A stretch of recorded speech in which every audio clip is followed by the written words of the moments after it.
প্রয়াত হলেন বাংলার প্রাক্তন মুখ্যমন্ত্রী বুদ্ধদেব ভট্টাচার্য।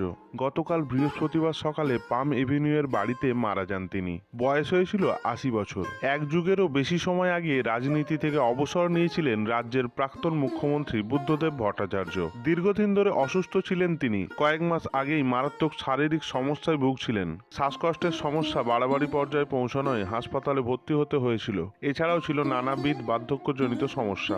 গত কয়েক বছর ধরেই নিয়মিত চিকিৎসকদের পর্যবেক্ষণে ছিলেন তিনি। ২০১১ সালের বিধানসভা নির্বাচনে যাদবপুর কেন্দ্র থেকে পরাজিত হওয়ার পর সক্রিয় রাজনীতি থেকে ক্রমশই দূরে সরে যেতে থাকেন বুদ্ধদেব ভট্টাচার্য।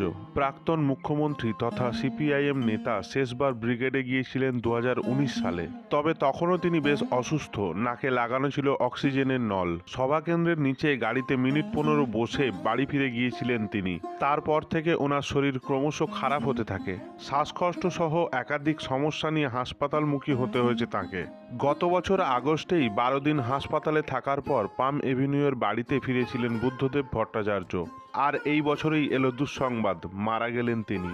ওল্ড গপ্প চ্যানেলের পক্ষ থেকে শ্রদ্ধা জানাই প্রাক্তন মুখ্যমন্ত্রী বুদ্ধদেব ভট্টাচার্য মহাশয়কে। ভিডিওটি এই পর্যন্তই। বিনোদন জগতের নানান খবরাখবর পেতে ওল্ড গপ্প চ্যানেলটি সাবস্ক্রাইব করে পাশে থাকুন। ধন্যবাদ।